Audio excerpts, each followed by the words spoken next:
This is The Times at One with Andrew Neil. Labour's net zero strategy is under more political pressure than ever.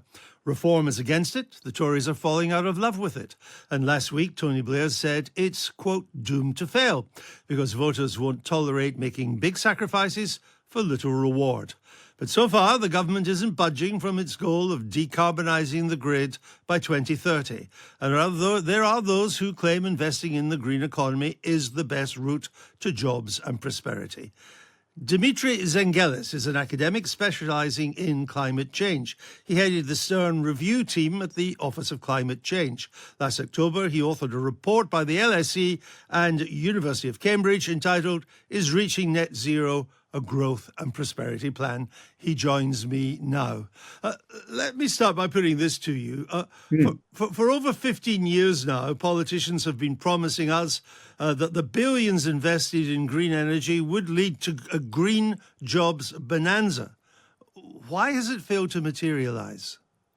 Well, before we say it's failed to materialise, we need to look at those countries that took strategic decisions to really lead on this.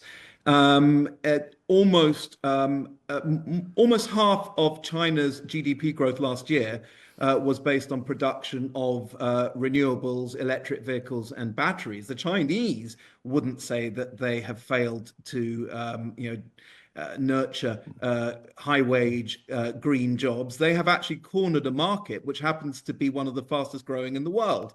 Why not in Britain? Behind, not just in the UK, but the EU and the US as well, is because we didn't push those core sectors that are fundamental to the economy of the 21st century hard enough. Having said that, the UK does have a lead in, for example, wind technology, which is creating high-value jobs and is likely to continue to do so. So I wouldn't necessarily suggest that the government, indeed past governments, have failed to deliver on the clean economy. Well, the Office for National Statistics cautiously identifies 640,000 green jobs. That's only 2% of jobs in the economy. 2% after billions in green investment. It's not a great return. Well, look, we need to stop thinking about the clean transition as some sort of niche environmental lobby.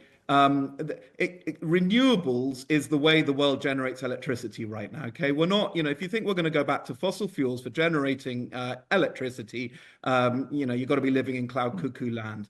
Last year alone, almost 90%, 90% of global electricity generation investment worldwide went to renewables. That's worldwide. I'm not talking about Scandinavia. The world is investing in renewables. I understand that. They care about polar bears. But my point is, Britain has also invested substantially in renewables. Every year, the share of renewables generating our electricity rises. We're putting billions in, and we're putting billions more in, and yet only, and we could look a little carefully at the definition in a minute, only 640,000 green jobs, 2%. Well, green jobs can be defined how you like. Any job involved. This is a wide definition. You raise a very important point. So let me just point out to get you further to react. Within that ONS figure of 640,000, it's a remarkably wide definition of green.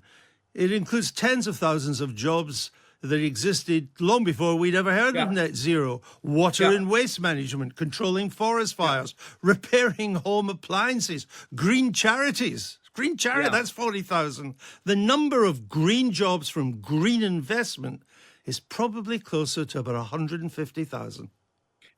Look, are you excluding the automotive sector because the world's going to be buying electric vehicles? Are you excluding investment in the electric grid? According to the ONS, the clean economy in the UK grew by 10% last year. But that's not jobs. My point, you want to talk about it creating jobs. We all do. We all want to. They create jobs, but they create output at a faster rate. Why is that? Because the jobs are incredibly productive. That's why the world is shifting to renewable energy. It's much more productive and therefore cost effective. So the jobs it does create are high wage, secure, competitive jobs that can actually play a role in making the UK more successful in the global economy. I guess the point I'm trying to get across is all that may be right, but there just aren't many of them. The GMB union says we're in the course of losing 1 million jobs from steel, oil and gas, chemicals, heavy manufacturing, and renewables just cannot make up that slack. Take the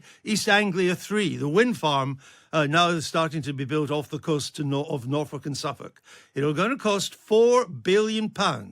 It'll operate, has a life of 25 years, yet it directly creates 100 jobs with 12 personnel on the installation. My point is, there's maybe a ton of reasons to be doing all this, but it doesn't create enough jobs. I think what you're saying is not that it doesn't create enough jobs. You're saying that it hasn't created enough jobs. That's probably right. I mean, listen to the CBI, the chief economist of the CBI, who said you can't have growth without being green. This isn't a bunch of kind of, eco-evangelists that are pushing this. This is the growth sector of the 21st century. It's the way the world does electricity these days. You're absolutely right, Andrew.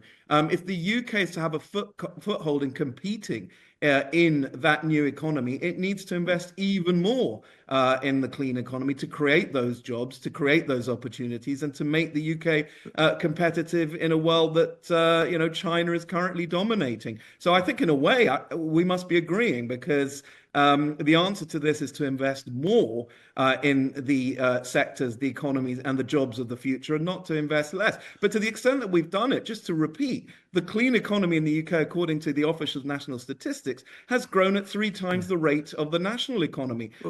Is it enough? No, we could be doing more. I think you and I, it sounds like we're agreed on this. Well, of course, as you alluded right at the start of our conversation, green jobs are being created. They're being created in China, which, for example, has a near monopoly of the solar panel market. Most solar panels installed in Britain are from China. So there are jobs being created, the Chinese jobs, not British jobs. There are jobs being created in China, absolutely right. But we have the science base, we have the universities, we have the engineers, we have the clean finance, we have the architects. There is a massive role for UK PLC in this high-tech, high-growth sector. Are we investing enough in it? Probably not. In fact, almost certainly not. And, but no the country paper that you cited at the beginning no makes country that very makes clear. Solar panels now. The Germans used to have a lead in solar panels. They had the engineering, they had the STEM skills far better than we do. They've been wiped out by the Chinese solar panel market. The Americans have had to put huge tariffs on it. The jobs are there, but they're not our jobs. That's not quite right, difficulty. Andrew. No, if you look at, take Germany, for example, which you just raised, you're absolutely right. The Germans are bit players now in the fabrication of solar panels. But where do you think the Chinese get the capital equipment and the plant to develop those mega factories in China? They import them from Germany. Where do they get the intellectual property? Where do they get the knowledge, intangible services that support that? They get them from the US. They get them from the UK. Look, this is it's a systemic change. We're as likely to go back to fossil fuels for generating our electricity as we are likely to go back to the horse and cart or to the kerosene lamp. I'm not arguing that. about that. In no way have I proposed to you that we go back to fossil fuels. But isn't it true to say that if you want to hit that 2030 decarbonising target, decarbonising the grid, which the government says is still its target, you can't avoid these cheap imports from China. You have to bring them in if you want to hit that. And if you want to move quickly, and I think this is suggested in one of your reports, that we move to ban combustion engine cars or the sale of new ones, you will need to allow cheap Chinese electric vehicles into the country at scale. Yeah, I think you will, and that's because we didn't act fast enough. I mean, we have no choice. The Chinese vehicles are high performing, cost effective. I don't know if you've seen them. They are extraordinary pieces of they're engineering, amazing. And they're not cheap and cheerful. They are high quality. Yeah. And we should have moved much earlier and much more proactively to develop our electric vehicle sector. We didn't, and partly we didn't because there was a lot of lobbying from the fossil fuel industry and from the makers of combustion engines. We dilly-dallied whilst the Chinese took very forward-looking strategic decisions. Let's not make that mistake again by getting fixated in a sort of small island way about net zero and making the mistake, and it is a mistake, to presume that our energy costs are higher because of renewables rather than the real reason, which is the price of gas. I mean, this is a distraction that is, again, going to fundamentally allow us to miss a trick in taking a lead in the economy of the future. We mustn't make that mistake again. You're quite right. We haven't developed enough jobs. We haven't invested extensively in these growth sectors. But it's not too late. The door hasn't closed, but we need to move fast. Well, you say that to achieve growth from green tech, the UK needs to increase annual public investment by around 1% of GDP, funded by borrowing. How do we do that and rearm at the same time? So it's very important to understand that, and I think that this government, to its credit, has made great strides in this regard, that borrowing to invest, and it's got to be properly audited, it's got to be real investment, not just whatever politicians want to label as investment. But there is no doubt amongst those who have looked at the UK's productivity performance that underinvestment in core public services and infrastructure are one of, if not the key barrier to the UK's growth performance. And we're an outlier relative to our competitors in this respect. So there's plenty of room for the government to borrow to invest in a way that generates growth and therefore generates tax revenues and therefore is sustainable fiscally and brings down public debt. So we mustn't confuse investment as being part of the fiscal sustainability story if it's funded by borrowing. But the bond markets don't make that distinction. The bond markets don't say, they do. No, they don't, actually. They don't say, you want to borrow 20 billion to invest or 20 billion for current spending. Absolutely do. We'll give it to Andrew, you you're to fundamentally invest. mistaken. They don't. The bond markets look at the overall level of borrowing, and that determines their willingness to borrow, to lend, whatever it's for, and they will charge, the more we borrow, they will charge a higher yield, whether it's for investment or current spending.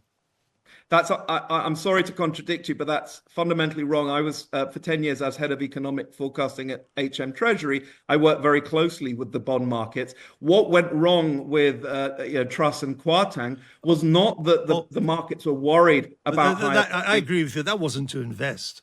Well, no, indeed. And that's what spooked the markets. These were unfunded tax cuts. They were basically borrowing to fund UK consumption, basically what the economy here needed like a hole in the head. The markets are absolutely open to the idea that the UK could borrow more for core public investment. The markets, they want to make money. Where's the they are evidence for aware that? Growth is the great limitation in terms of investment in the UK. Where is the and that one of the evidence for that? Sorry. Because I speak to people in the bond markets, people in the city. I've never heard any of them say, we're lining up to lend even more money to Britain, already with 100% national debt of GDP and a deficit of over 5% of GDP. We're lining up, we're happy to lend them even more. Well, they are lending us, and they're lending to countries which have higher debt to GDP levels, like France, like the US, like Japan. And they're lending to those countries at lower interest rates because they believe that even though they've got more debts and in the case of France and the US, much higher fiscal deficits, perhaps less so in the UK, in the US right now. But the fundamental point remains they are lending to these countries at more concessional rates because they are more convinced that these countries are investing to grow. It's the lack of investment and the lack of growth that worries the bond markets in the UK and has done for some time. All right. Thank you for your explanation and for your point of view. That's Dimitri Zenghelis, an academic economist specializing in climate change, raising lots of interesting issues there.